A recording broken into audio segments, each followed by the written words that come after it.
Hello, and welcome to the Fly with Mel podcast. If you've always been the strong one, the overthinker, the high achiever, or the quiet one who carries everything alone, you are in the right place. Here, we talk about identity, survival mode, confidence, relationships, self-trust, and all the real-life messiness that comes with becoming the person you know you're meant to be.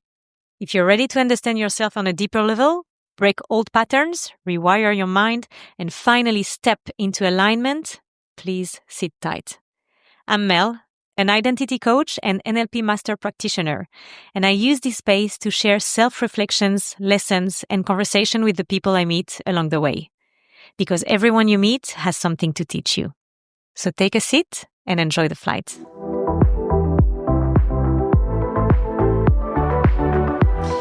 Hello, everyone. Today I am talking from the beautiful Bondi Beach with the beautiful Leo. Hello. Hey, Mel.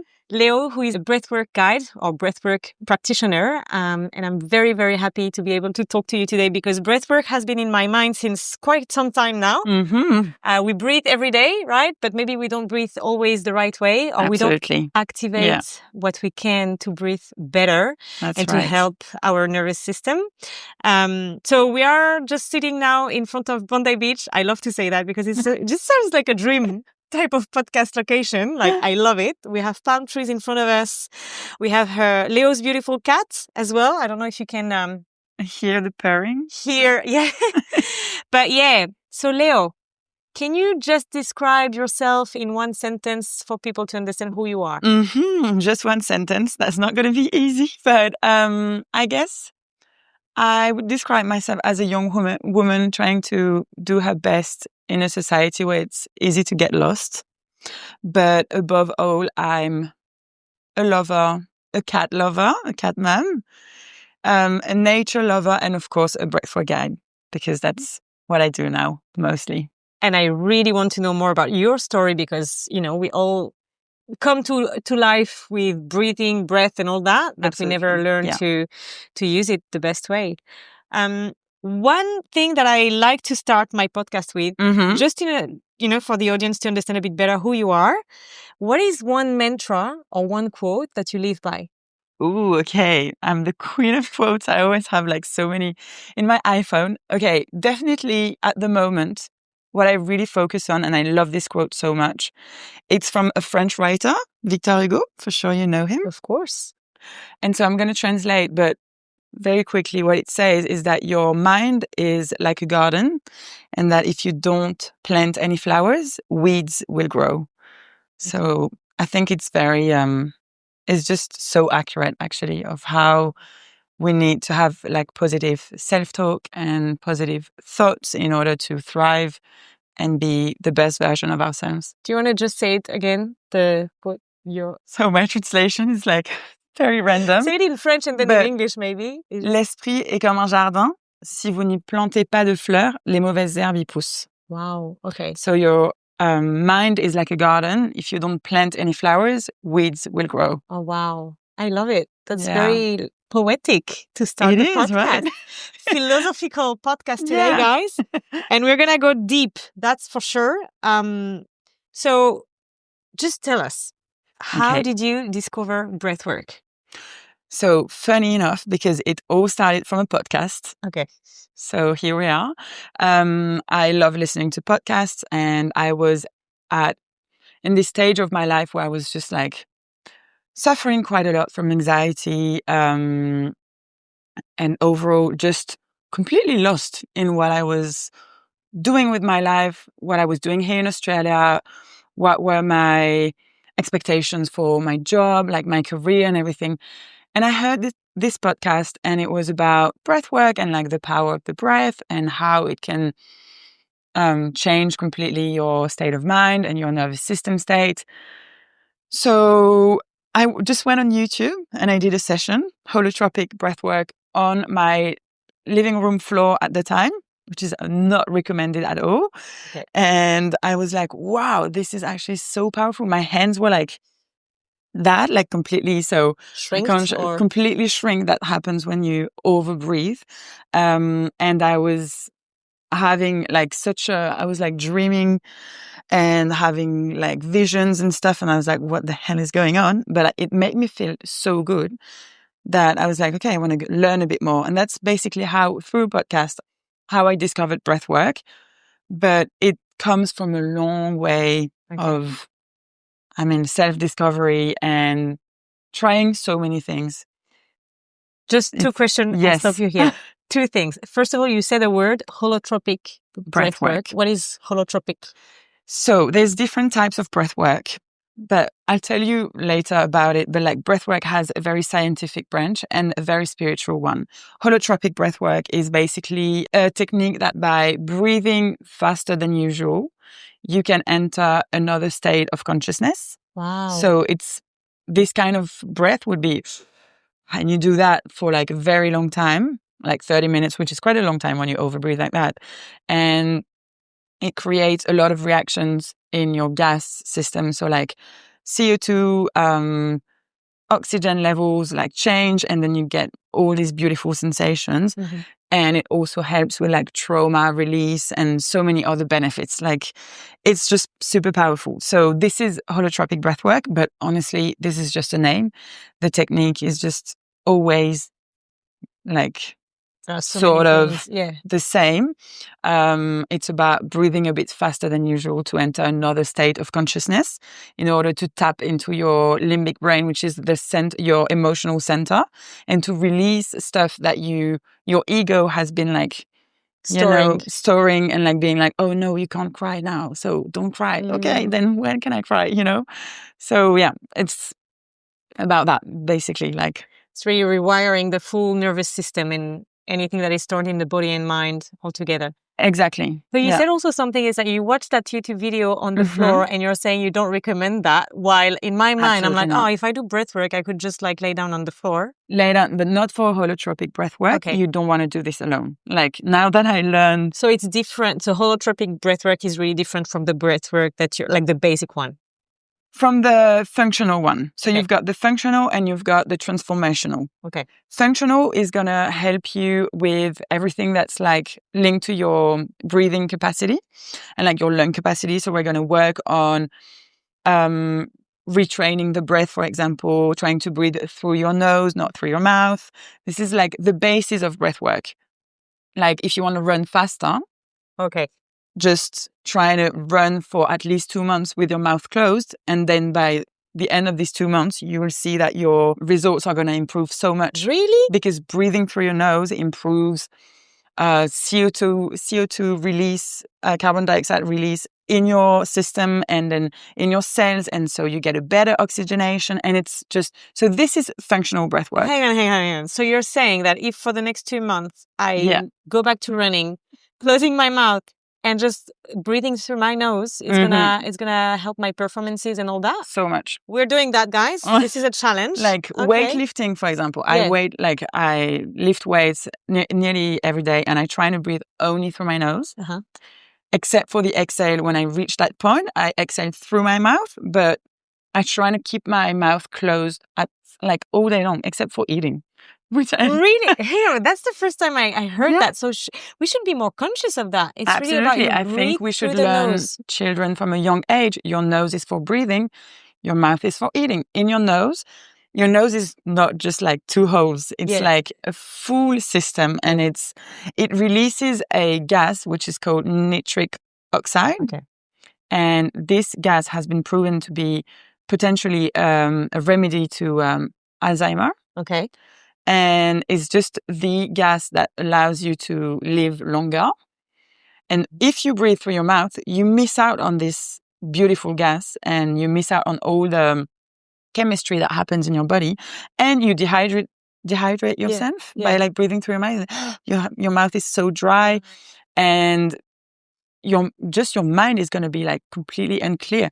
If you're always breathing through your mouth, let's say at work when you're facing your laptop, for example, because you're stressing out and you're like panting like that, for sure, your mind is going to be unclear and you're not going to be able to take good decisions. And then you're not going to be at your peak performance at work, but also like with your social network, when you want to. So I love that, because what you're saying, and the way you're describing it, it's like when you're having panic attacks or when you're like panicking or stressing suddenly, you're doing exactly what you're doing. Like, yes, you're like, sorry guys for the noise, hyper. but it's just like, hypo kind of. Yeah. While if you suddenly just slow down and do things through the nose, it's just, but you know what? So I do a lot of ice bath. Do you know ice bath? Yeah. You have it just You have it. Oh, you have it here. And I have one on my balcony too. And it's just like that. You learn also to just breathe through the nose a lot. Yes. And it calms yourself so much. And your body also doesn't shrink anymore. It's like it relaxes in a certain way just through the breath. That's so true. Because you can take deeper breaths. Like you can feel like when you inhale through your mouth, it's really short and it's really like shallow. Whereas when you inhale through your nose, you can go on for like longer, meaning you can bring your body more oxygen, more carbon. And the goal in life is just to be able to breathe maybe like 1 or twice per minute, which is the amount of breaths that a yogi in India who practices every day and like meditates a lot is going to take, which is nothing. We in our society tend to overbreathe quite a lot. That's why we have lots of issues with anxiety and like mental health issues.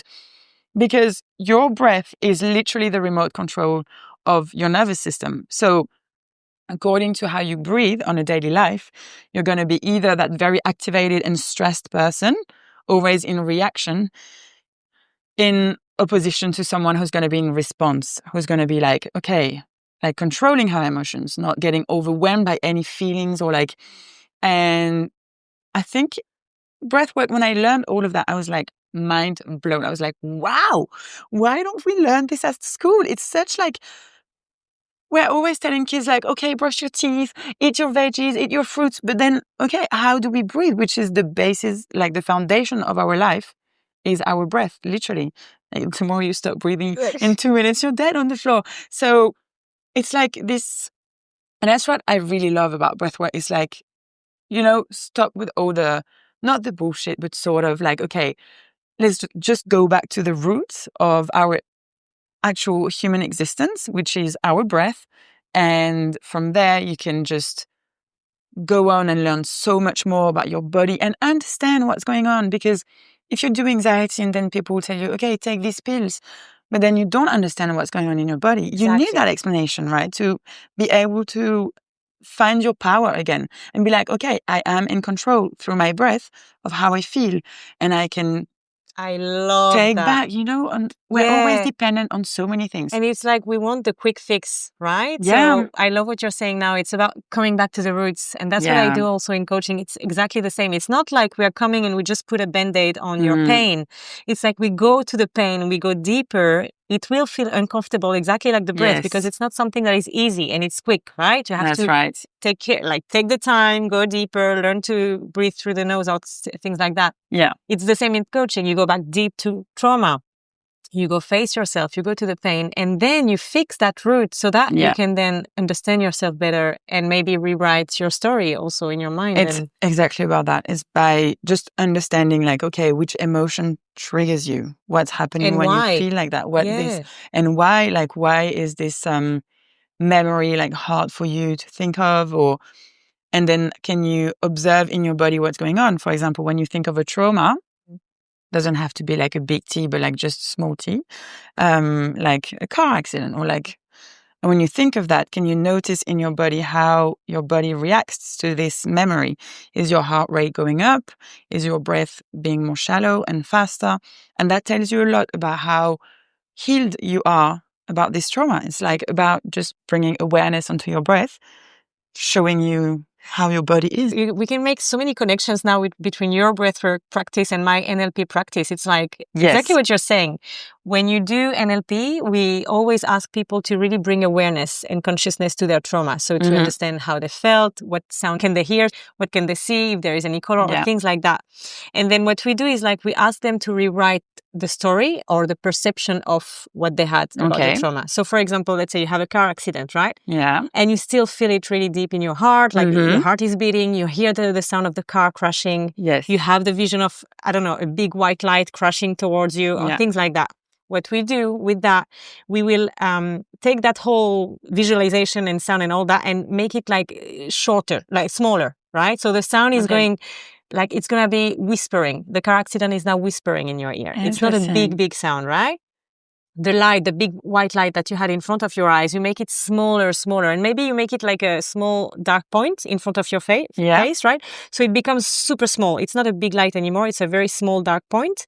And then the heartbeat, so you focus on it and you make it like smaller as well, like as if it was even coming back into your heart and you don't even feel the heartbeat anymore. So when you rewrite that whole experience, it's a bit like you're rewriting the whole story of it. Absolutely, so you make it smaller and you anchor that into yourself so that whenever you think of it, you don't think about the big light, the big sound, and the big heartbeat anymore. You have now the new experience about, oh, that's a small thing, it's shrinking inside of you. Do you use visualization for that? Yes, a lot. Visually, but it's three things, right? So people do they visualize things, they hear sounds, and then it's the feeling, so kinesthetic. So it's the whatever you feel inside of you or in your body or all these kind of things. So these three things together, when you rewrite that experience, you can then shrink it and make it smaller or make it different so that you feel different. But then that's where I see the breath coming into that, because you can only focus on that experience if you're also relaxed and at ease with your breath. Absolutely, right? And you can go deeper as well with all that. But that was just a connection that I made. I love it because it makes so much sense. It does. And I see it a lot in like breathwork sessions. People are sometimes like most of us, I would say, like have been through like a few traumas and like carry quite a lot on their shoulders. And like just breathing a certain way can just help you release all that. And I find it beautiful. Like the connection is absolutely right. And when you visualize, like, for example, okay, I breathe in a good memory and I exhale whatever is too heavy for me to carry. You know, when you do that, like on a Sunday, okay, inhale the new week ahead, exhale all the bad things that happen. And that's great because it just works. It actually works. We can trick our mind. 100%. The brain is a muscle. You visualize it, you feel it, it's exactly that. Yeah. So I want to know more about you now. What exactly led you to that whole journey of breathwork? Because yes, you listen to the podcast, but you know, you also like something has triggered that. Yes, absolutely. Big trigger. So I arrived in Australia 3 years ago and I was pretty spiritual already. Like, I think I've understood like quite a few things about the universe and like some certain laws that happen, and pretty conscious of my body, doing yoga. I was feeling great, to be honest. I was like in a great shape. And I met my partner here. We started living together. That was great until I fell pregnant. And unfortunately, because I didn't have a visa at the time, and it was like, you know, Australia, when you just arrive, like all the struggle that come with it. I was like, okay, I cannot have a child, even though I can't wait to be a mom. And so I had to just terminate that pregnancy, and that was a massive shock for me. It has been like a proper trauma. Like it has traumatized my body first because of like the pain, but also like the psychological aspect of it. Like, it was really hard for me to let go of that soul. And I was like, oh, okay. Now that it's done, I was thinking, okay, it's going to take time. So 1 month, 2 months. And then after these, like nearly 3 months, my body was still like in sort of like traumatized way. So I was crying all the time. Like I would go get a coffee at 6 and I would start crying. I would see a baby, I would start crying.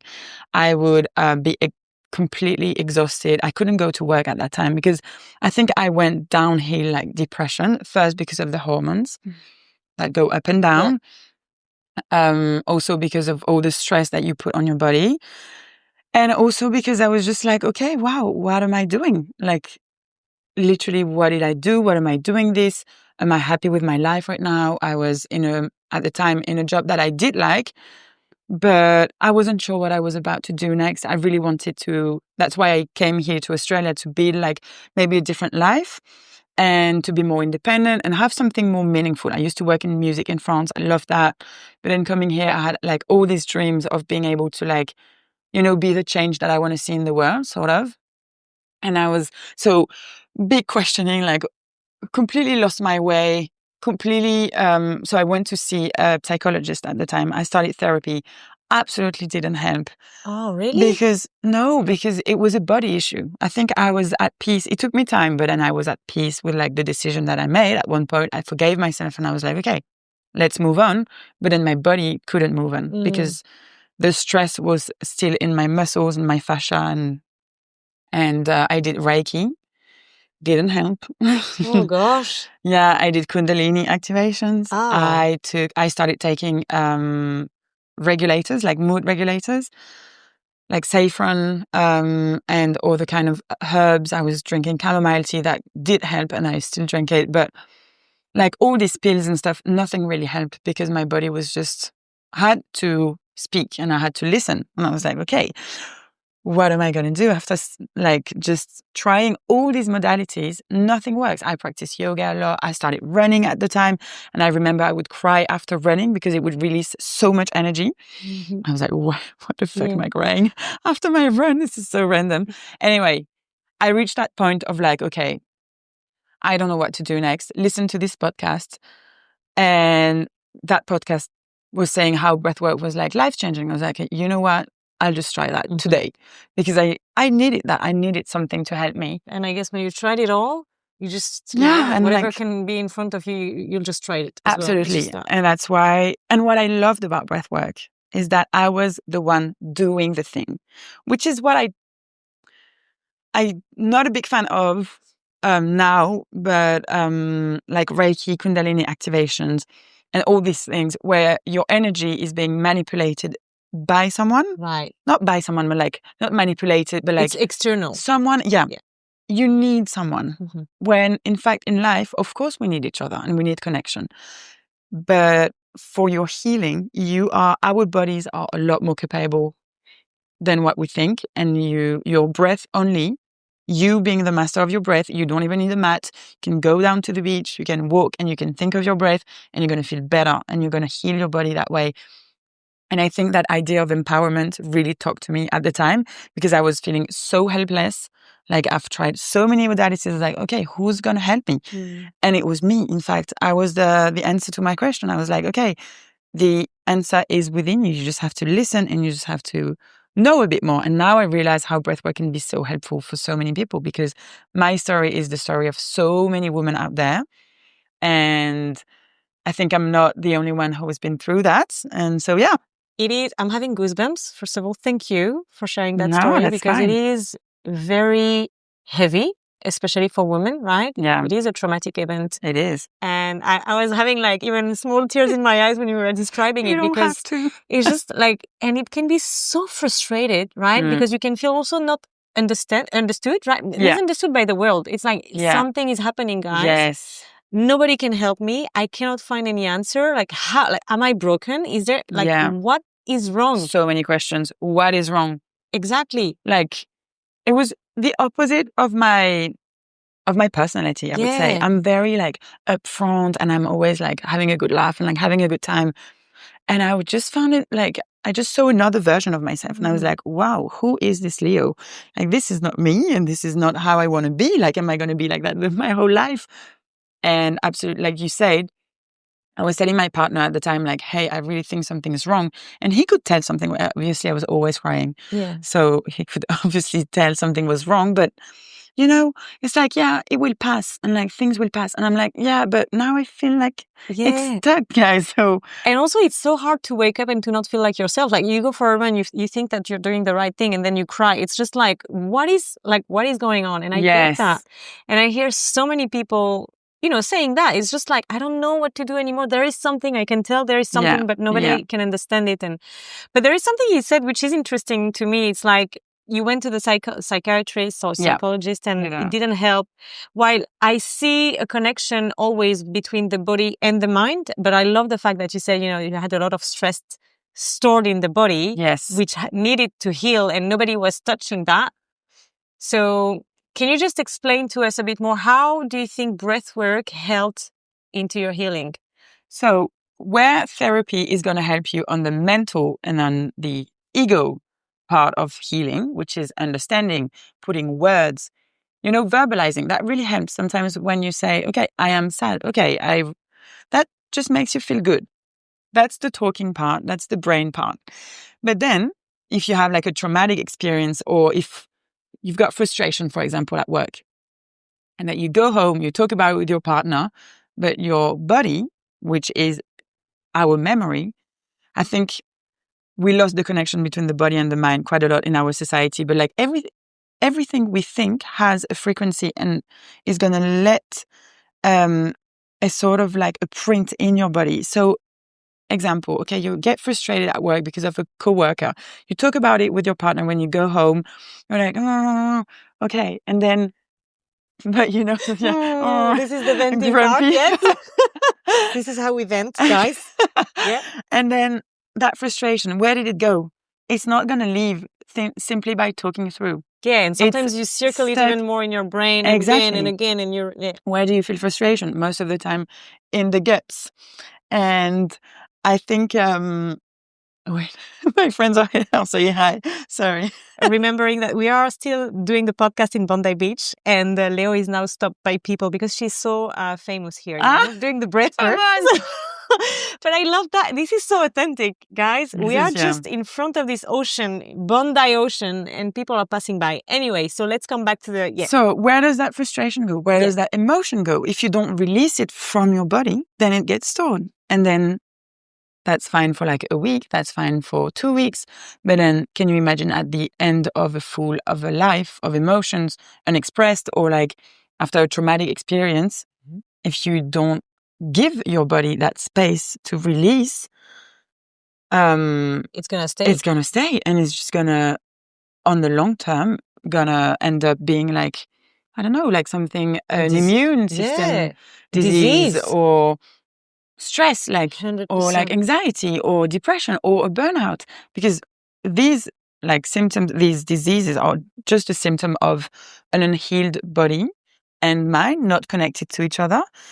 So that's why for me therapy was not helping, because I understood my choice and I knew like I did the decision that I had to do, that I had to take, but my body was still like in a stress because so much sadness, grief, so many emotions that happen at the time. Well, what do you do with them? Your body is not like an endless like hole when you just like, you know, feel stuff, drop things, and you're like, okay, things shall pass. No. It's exactly that. Things and that's very true what you're saying. It's like we are so disconnected in our society from our body and mind that we just think these two shall pass, you know, this will pass. It's fine. Yeah, you have a bit of you're a bit pain, like you have pain somewhere. It's going to pass. No. And there is something that is beautiful these days. It's just like, I feel like there is more and more awareness about whenever you have pain in your body, try to listen to it. What is your body trying to tell you? There is something, there is a story there. Your body needs something. If you're feeling like tired all the time whenever you wake up, there is something that you have to do. It's not just about recovery. There is something else, something deeper. Try to go deeper. And sometimes people don't want to go deeper because they're also scared of what they could discover. Or they're scared about going back in front of a trauma or in front of more pain or all these kind of things. And that's where sometimes I find it helpful to have someone external, like, for example, a breathwork guide, or someone like, or an NLP coach. Of course, guys, you can always come and drop me a message on Instagram if you need help. Same for Leo. We'll give the details after. This is how we do marketing, right? Yeah, this is natural one. But it's just like, if you feel scared to discover this stuff alone, it's good to also ask for help. And I think you listened to that podcast, you went through YouTube and you had that. So how did you do then to take you from there, that first breathwork session that you had in your room, to then get to where you are today? Because I feel like the journey is super long, but how did you heal is the first question, I guess. How did you feel that, okay, I did my first thing, it did something, I'll do more? Well, after that session, I was like, okay, let's try to have, this is the only thing that you want to commit to.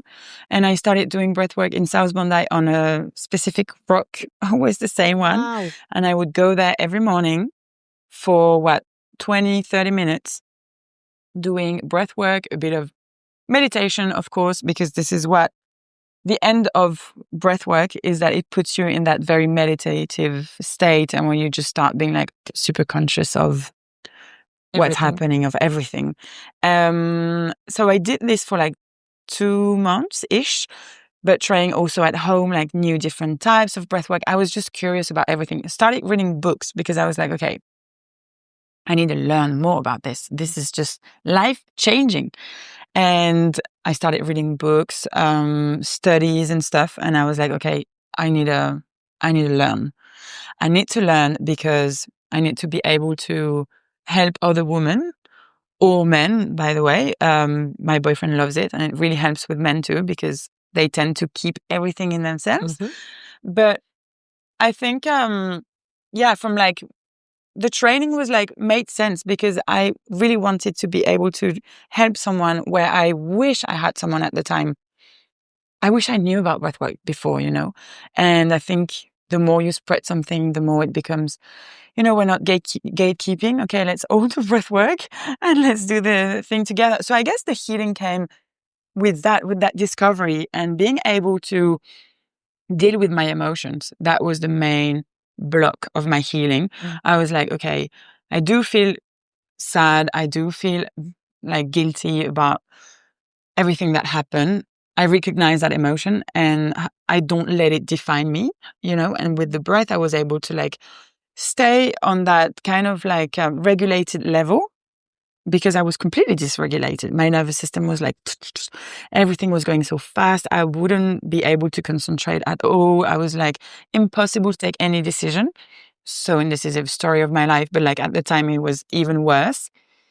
And I think that is how I healed. It was like, okay, my emotions are not who I am. They're just informations.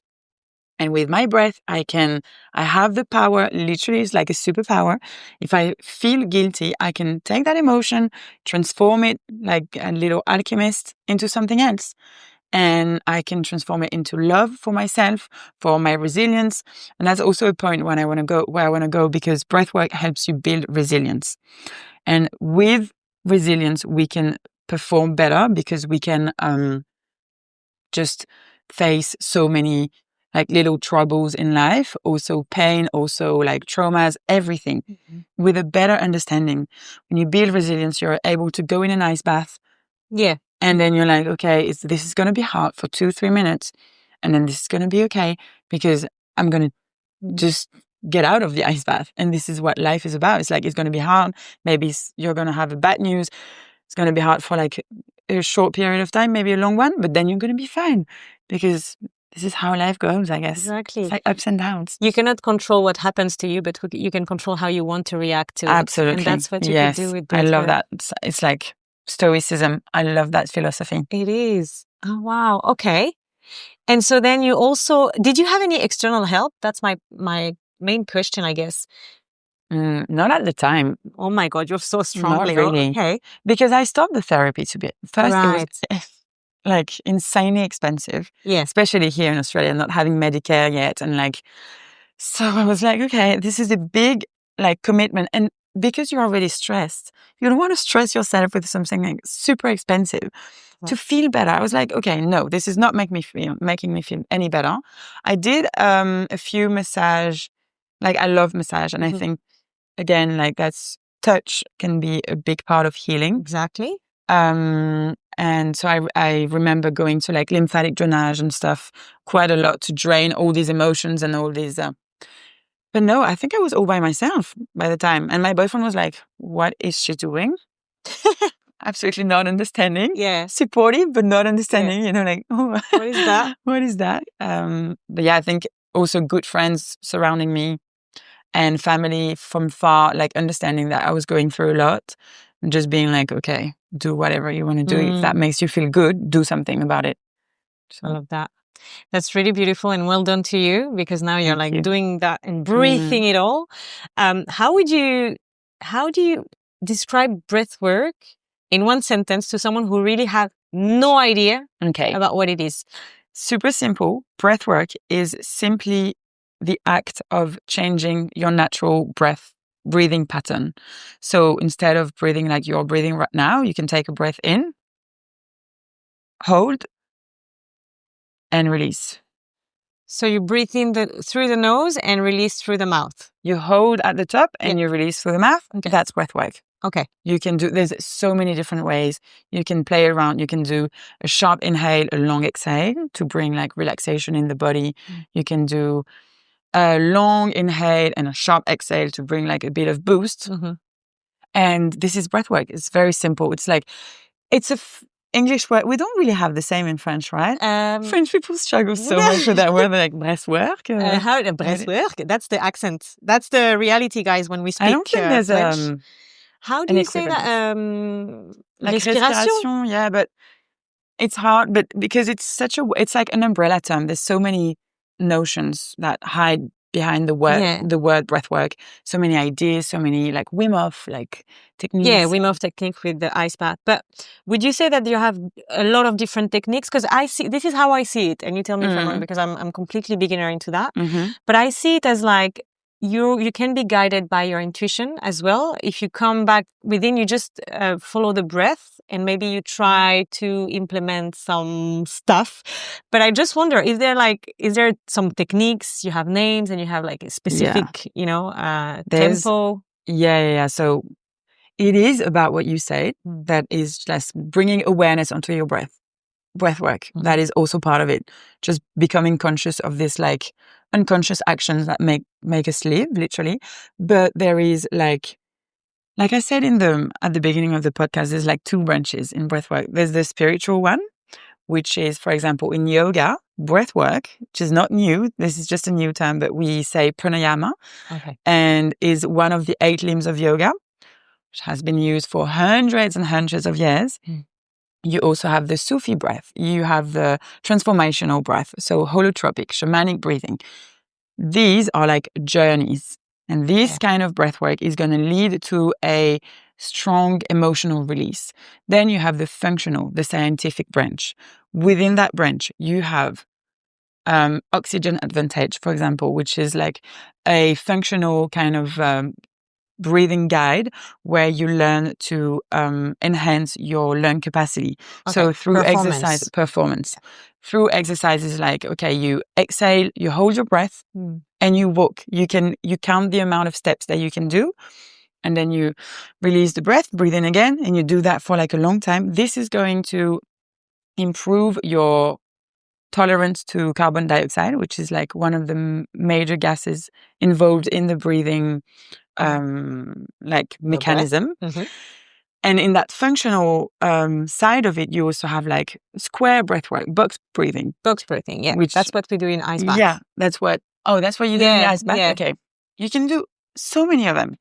Box breathing is used by the army, like in the US. And then you can do physiological side, which is, I guess Huberman Lab. Yes, like I love him. I love his podcast. Yeah. Even though it's like always like very long podcast, right? You have to like be super focused. I feel like I'm always going backwards. Yeah. He found that a study just came out about the physiological side, which is the fastest and the most efficient way to release stress in the body before anything else. And it just goes like this. It's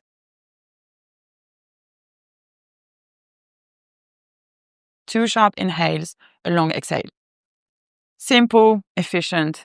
You don't hold it at the top. No. So 2 sharp inhale and long exhale through the mouth. Yes. And so you do that how many times? You do that like 5-10 times. 5-10 times. That's and what is it supposed to do? And it releases stress straight away. Like your body shifts from a state of elevated kind of stress state to a relaxed state. It's physiological. It happens. So let's do it again. So and you want to make sure that the exhale is longer than the inhale. Okay. Because that is going to stimulate your vagus nerve, which is going to then activate the parasympathetic nervous system, which is the nervous system that allows us to connect, digest, laugh, have a good time. There is something that always happens when I try breath work. It's like sometimes I feel dizzy. Is it normal? How do you... It is. It depends what kind of breath work you do. If you do like Wim Hof, for example, you can feel very dizzy because you're going to get less oxygen in your frontal lobe, like the prefrontal cortex, which is the reason why you feel dizzy, also because less oxygenation, and everything so that's why we don't want to do that too much. And we want to do it with a guide, with a breathwork guide. You don't want to do this in your living room by yourself because you can literally feel completely dizzy. And it's something that healing goes, it's like co-regulation. It's nice to have some hands on you to guide you through that. But yes, it's just all these gases are changing with the breath. So sometimes you feel dizzy, sometimes you can feel numb, like in your hands and in your feet. Okay. And it's just about like the amount of carbon dioxide and oxygen that are changing in your breath. So it's fine to feel that, but if you feel it for too long, then you want to stop because it's like if you're not doing it in a certain journey, like a healing journey or like a breathwork session, an hour, like with someone taking care of you, you are going to feel super dizzy for a long time. So would you say that there is some danger to breathwork practice? I wouldn't say danger, but for sure, breathwork is very powerful. It's not for everyone. If you're pregnant, you don't want to do breath holds for like 2 minutes. You don't want to do hyperventilating either. Maybe it's really about the technique you choose. Absolutely. There's always a technique for everyone. So, for example, my sister's epileptic. So she can't do like a transformational breath work. So I did her do like a small and slow breath work, like coherence breathing, which is amazing and so efficient. And it's very simple. Everyone can do it. It's like cohérence cardiaque, right? Yes. In French? Yeah, I know it's that like one. 6 in, 6 out, 6 in. And this brings you into balance, brings the mind and the body together. So breathwork is not for everyone. But again, I think it's about the technique. It is for everyone, but not all breathwork is for everyone. Yeah. That's how I would put it. It's really the technique you choose and all that. Yeah. But it is, as you're saying, it can be very transformative. Mm-hmm. Do you have any example about a transformative breathwork session you may have had, for example, with a person that you've guided? Yeah. So in my sessions, for example, not everyone, but most of people who come are going to end up crying. Some of them I love that. Shaking. Come to me, you're going to cry. How do you market that? It's like, come guys. Guys, crying is you're the gonna best have a great thing, time. right? You feel so good.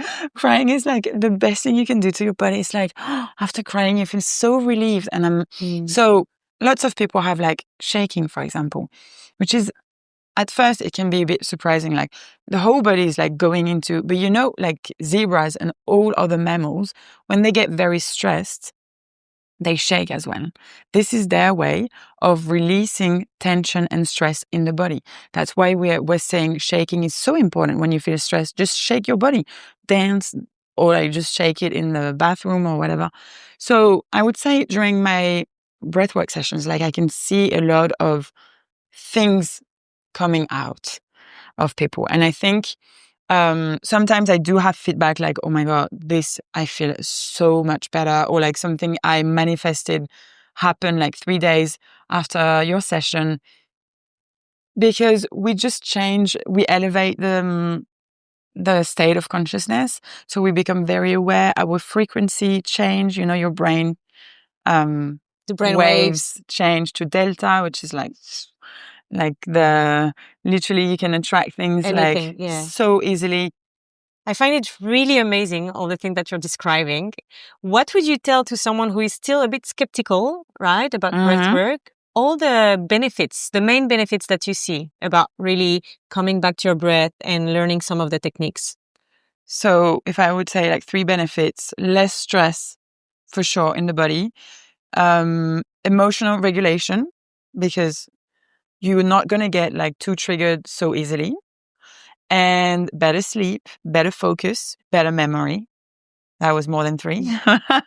We can continue. Yeah. There is one thing that I saw about breathwork that really stuck to my mind. Is just, I heard that when you start to come back to your breath and to your body, you can also learn to feel safe and safer with yourself. Yes. And I love that.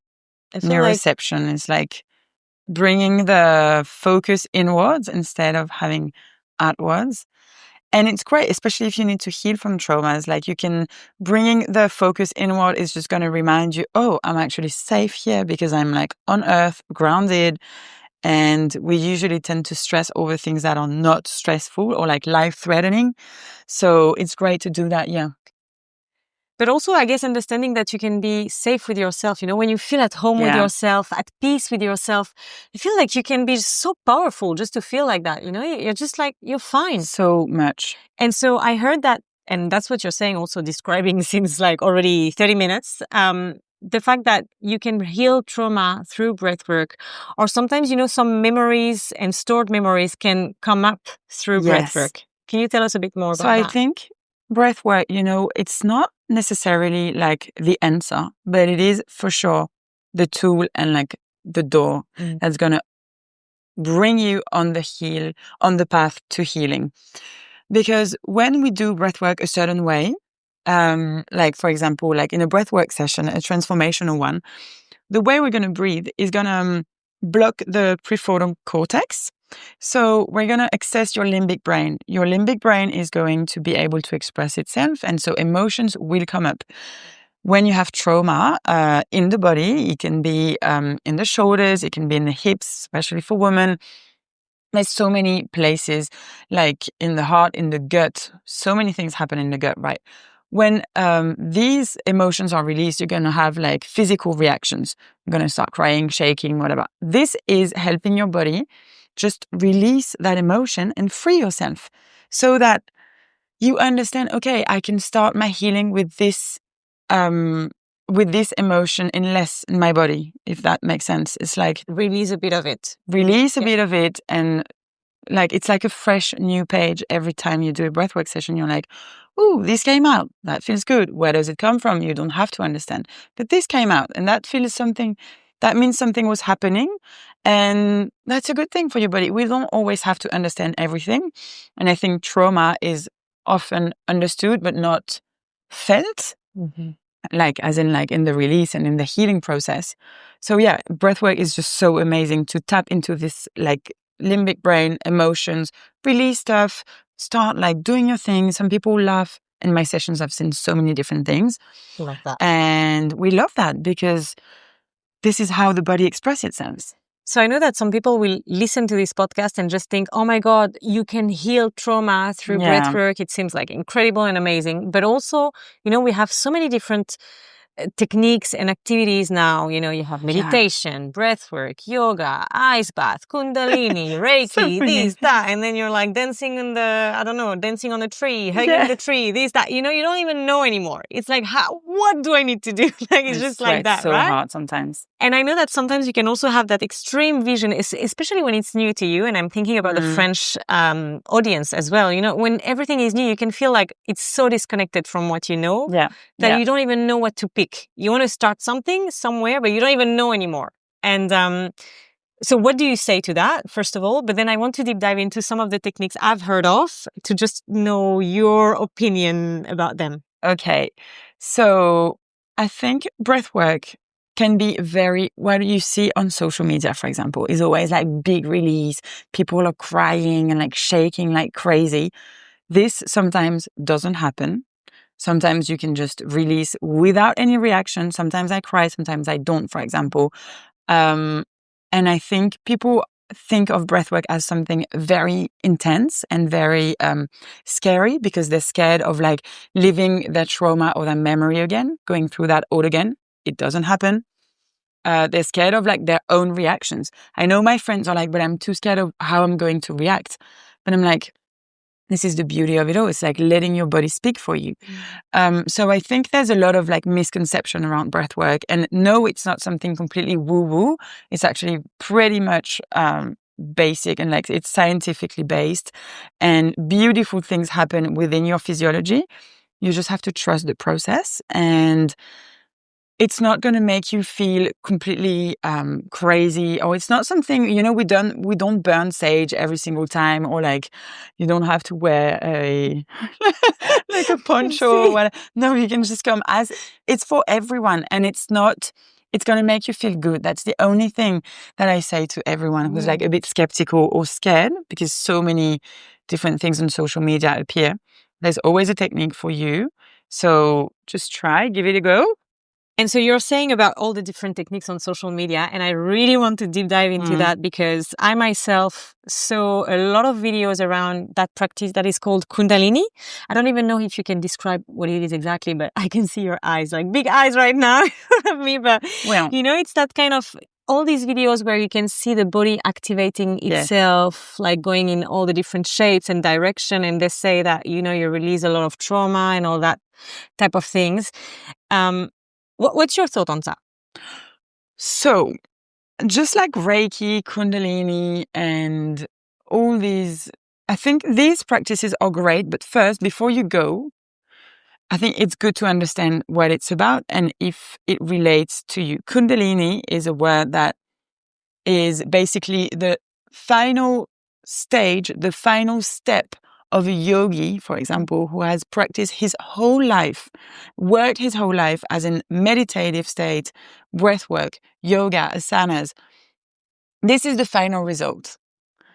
When you do a Kundalini activation, it has so many different names. What I'm not a big fan of is that you depend on someone to create that transformation, when in fact you can actually be your own change, and like you can be the one who transforms yourself. You don't necessarily need someone. Plus, I think in our society, it's disconnected. The Indian roots, I mean, Kundalini is like very intense. When you get that Kundalini, that means you're like you enter that state of consciousness that understood the universe laws and like love and conditional love and everything. It's something that even for us humans living the way we live is really hard to conceive. So again, we don't have to go that far, because life is about living life.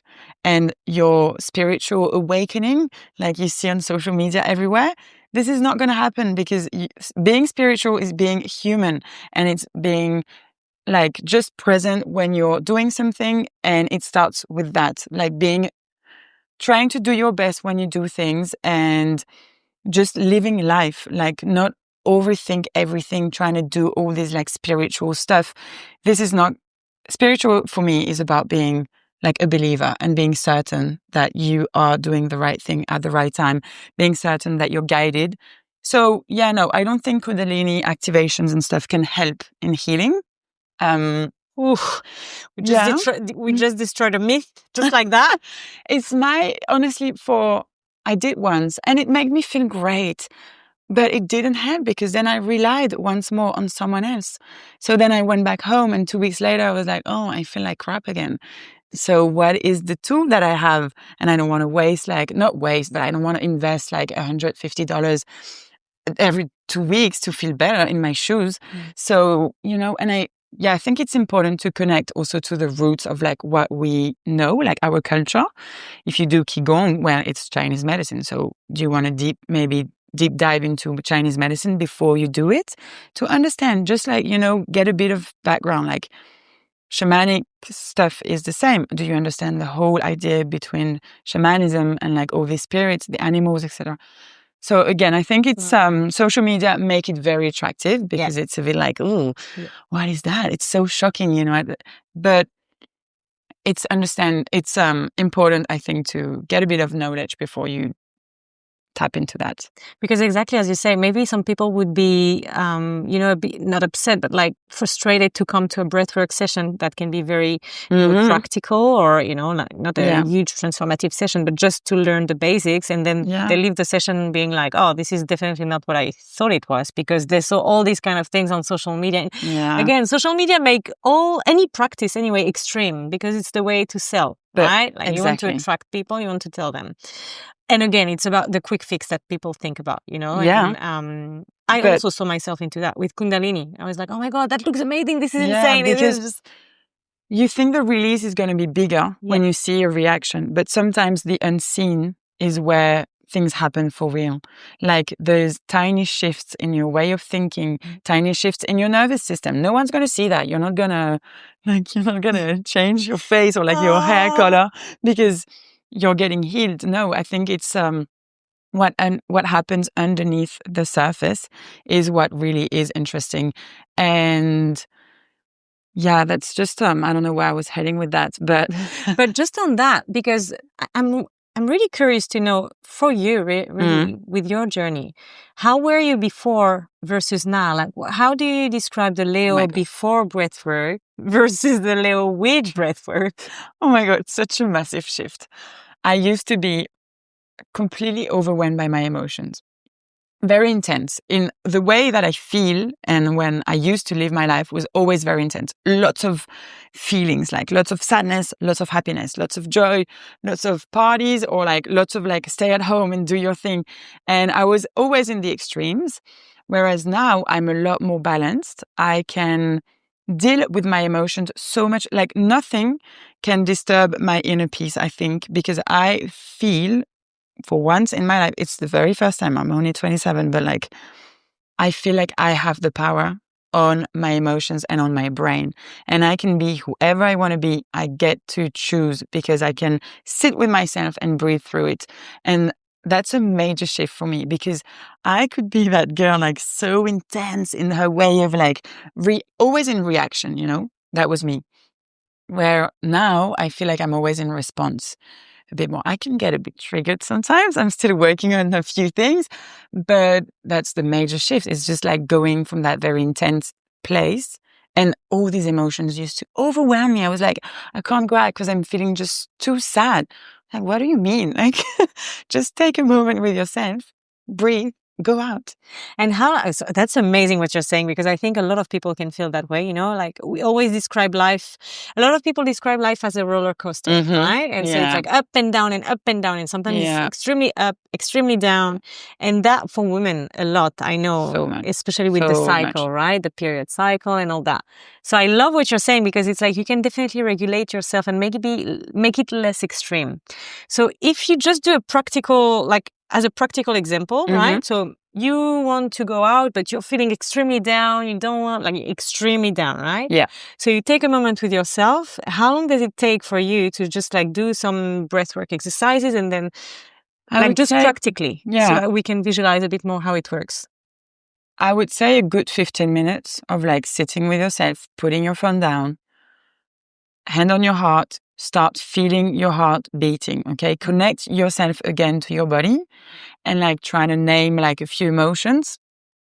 Emotions are not just like sadness, happiness, joy, and there's so much more. So there's a whole vocabulary, and I think it's important for us to be able to name our emotions the right way. Exactly.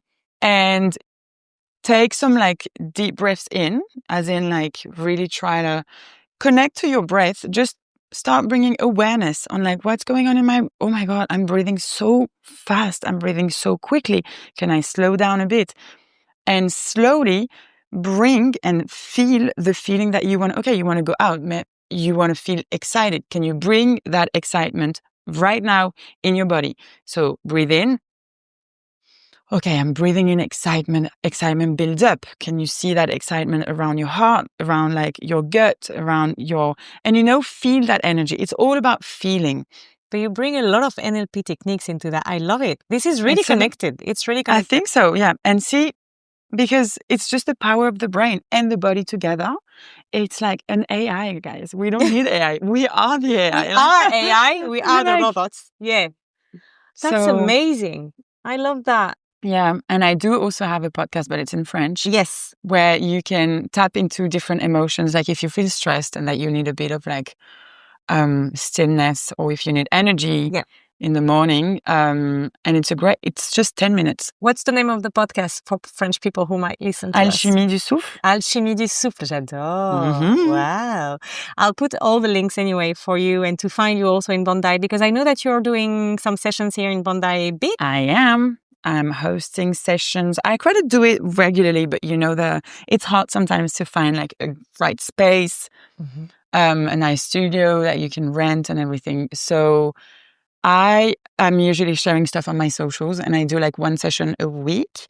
And I also do morning breath work on the beach, which is really nice because we completely different style. It's seated breath work and it's pranayama exercises. So like the Indian old way, So we use the body a lot. It looks super weird when you're like from like the beach. You might think, oh, what are these people doing?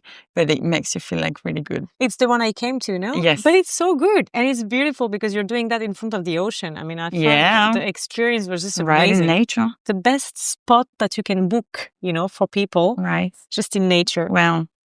Thank you so much. Thanks for having me, Mel. That was such a nice conversation. I loved it so much. I feel like I need to breathe right now. Like, let's go and breathe something. Is there any last thing that you want to tell to people who are still like wondering, oh, where can I start? How do I start? How do I, okay, I feel very motivated to start now. Okay. What do I do? I think if you're very motivated and you feel the shift is coming soon and you want to just remember, have certainty that you have the power to be the change that you're waiting for. Really keep that in mind, repeat it every single day. You have the power within yourself, and trying to bring a bit more awareness onto your body. Move, go for a run, go for a walk, and enjoy some music, dance in your kitchen. And that would be my my last word. Okay, let's dance in the kitchen. But in the meantime, guys, we really hope you had a good time. We hope that you're going to go and breathe some good breath. And on that note, should we finish with a breath exercise? I don't know. Yeah, sure. Let's take a deep breath in through the nose. Head on heart? Yeah, but I've got the mic. So. Okay, we can't. Head on boobs? Head on boobs. Because we have the mic on our heart. Okay. Okay, so you can breathe in through your nose slowly. In, 2, 3. Out, 2, 3. In, 2, 3. And a big sigh out. Thank you. Thank you, Leo. I hope to see you very soon. Yes. And for anyone who have found a lot of good stuff in that podcast, please, please, please share it with anyone else who would need that. And with that in mind, I'll see you next time. Merci. Merci, Mel. If this episode resonated with you, please share it with someone who might need this reminder today. Hit the subscribe button and don't forget to follow me on Fly with Mel, Instagram and TikTok. More real talk, stories, and life-shifting conversations are coming your way. Until next time, keep flying.